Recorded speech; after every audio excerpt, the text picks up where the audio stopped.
டெல்லியிலிருந்து ஹோலி பண்டிகை வாழ்த்துக்கள். பேரறிஞர் பெருந்தகை அண்ணா அவர்கள் சொல்லுவார்கள், எந்த மாநிலத்தில் வாழ்கிறாயோ அதுதான் உனது சொந்த மாநிலம், எங்கே உழைக்கிறாயோ அங்கே என்ன நடக்கிறதோ அதெல்லாம் உனக்கு உரிமை என்று சொல்லுவார்கள். ஆகவே அப்படிப்பட்ட பேரறிஞர் பெருந்தகை அண்ணா கருத்துப்படி இங்கே தமிழர்கள் அதிகமாக வாழ்ந்தாலும் அவர்களும் ஹோலியை கொண்டாடுகின்ற காட்சியை பார்க்க முடிகிறது. ஆகவே தேர்தல் கமிஷன் வேலையாக நான் வந்திருந்தேன். ஒரு மகிழ்ச்சியான செய்தியாக இன்றைய தினம் நான் இங்கிருந்து தான் தமிழகத்திற்கு சொல்கிறேன். நான் டெல்லியிலிருந்து புரட்சி அண்ணா திராவிட முன்னேற்ற கழகம் என்கின்ற ஒரு இயக்கத்தை இன்றைய தினம் துவக்கி இருக்கிறோம். இன்றைய தினம் அல்ல, இது நாங்கள் கிட்டத்தட்ட போன வருஷம் 4வது மாதத்துலேருந்து ஸ்டார்ட் ஆச்சு இந்த ப்ராசஸ்.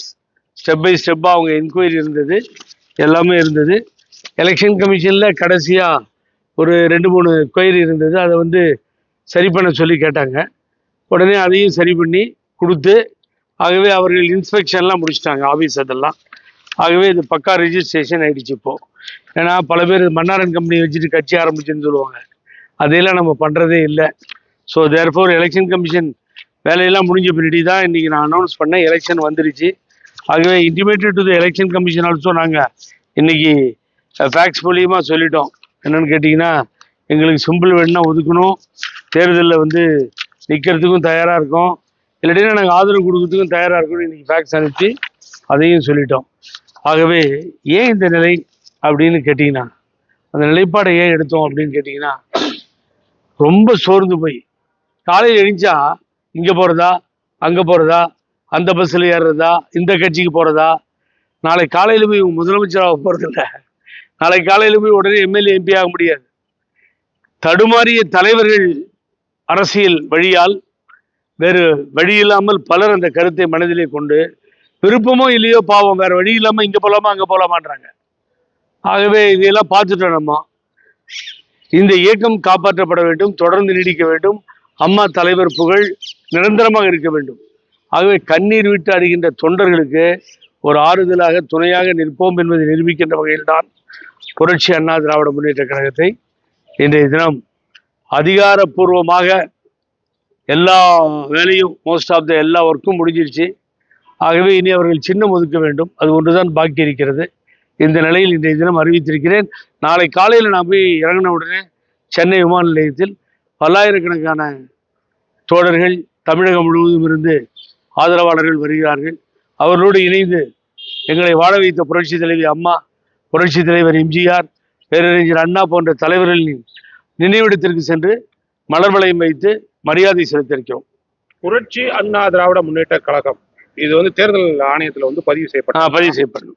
இந்த தேர்தலில் தமிழ்நாடு சட்டமன்ற தேர்தலில் புரட்சி இந்த உங்களுடைய கட்சி போட்டியிடுமா? டெஃபினட்டா போட்டியிடணுன்ற முடிவோடு தான் இருக்கும். ஏன்னா நீங்க கேட்ட மாதிரி ஷார்ட் டைமா இருக்குது. குறுகிய காலத்துல இதை இப்போ ஃபினிஷ் பண்ணும்பொழுது இந்த ப்ராசஸ் கிட்டத்தட்ட முதல் ஒரு ரவுண்டு போச்சு, அப்புறம் மறுபடியும் 12வது மாதத்துலேருந்து மறுபடியும் இன்னொரு ரவுண்டு போச்சு. ஏகப்பட்ட ப்ராசஸ் எல்லாம் கம்ப்ளீட் பண்ணி அவங்க இன்ஸ்பெக்ஷன் எல்லாம் முடிச்சு, அது electoral officer, collector, DRO, tahsildar எல்லாம் முடிஞ்சு இப்போ அந்த நிலையில் நிற்கிது. ஆகவே I have all the rights to ask the தமிழ்நாட்டில் மொத்தமா 3 அணி, ஒன்று திமுக தலைமையிலான அணி, இன்னொன்று ஏடிஎம்கே தலைமையிலான அணி, இன்னொன்று விஜய் கட்சி போட்டியிடுறது. இந்த 3 அணியில எந்த அணியில உங்களுடைய கட்சி இணைந்து போட்டியிட போறீங்க? நான் மிக தெளிவாக சொல்கிறேன், எங்களது பாதை தவறாது. மத சார்பற்ற கட்சிகள் எதை ஆதரித்து நிற்கிறதோ போராடுகிறதோ அதை தான் நாங்களும் ஆதரிப்போம். தந்தை பெரியார், பேரறிஞர் அண்ணா, புரட்சி தலைவர் எம்ஜிஆர் போன்ற தலைவர்களின் வழியிலே தான், அம்மா வழியிலே தான் எங்களது போராட்டம் இருக்கும். மத சார்பற்ற கூட்டணின்னு அப்படின்னு சொல்ல போனா அப்போ திமுக காங்கிரஸ் கூட்டணி தான். அப்ப நீங்க சொல்றத பார்த்தா அந்த கூட்டணியில இணைந்து அது யார் இருந்தாலும் சரி, திராவிட முன்னேற்ற கழகமாக இருந்தாலும் சரி, விஜய் கூட தந்தை பெரியாரை கொண்டாடுகிறார், அண்ணாவை கொண்டாடுகிறார். யாராக இருந்தாலும் அது பொதுக்குழு, என்னை சார்ந்தவர்கள் ஆயிரக்கணக்கில் இருக்கிறார்கள். ஒரு பொதுக்குழுவை கூட்டு ஒரு நல்ல முடிவை கண்டு அந்த அண்ணா திராவிட முன்னேற்ற கழகத்துல நீங்க என்ன பொறுப்புல இருக்கீங்க? இந்த கட்சியில எவ்வளவு தொண்டர்கள், எவ்வளவு உறுப்பினர்கள் இருக்கிறாங்க? இந்த கட்சியில முதல்ல நீங்க அஃபிடேவிட் கொடுக்குறப்போ மினிமம் 100 பேருடைய அஃபிடேவிட்டை கொடுக்கணும். 300 பேருடைய அஃபிடேவிட்டை கொடுக்கணும். அந்த 100 பேர் அஃபிடேவிட்டை கொடுத்த பின்னாடி அவங்க என்னென்ன கேட்குறாங்களோ அந்த நாம்ஸை ஃபில்அப் பண்ணணும். பல லட்சக்கணக்கானவர்கள் புகழேந்தி நல்ல மனிதர், அம்மாவிற்கு பிணை கொடுத்தவர், 11 ஆண்டு காலம் வழக்குக்காக போராடியவர், எங்கேயும் இது வரைக்கும் எனக்கு கெட்ட பேர் இல்லை. ஆகவே என்னுடைய ஆதரவாளர்கள்னு சொல்றதை விட என்னுடைய சகோதரர்களாக சகோதரிகளாக என்னை பார்க்கக்கூடிய மக்கள் லட்சக்கணக்கில் தமிழகத்தில் இருக்கிறார்கள்.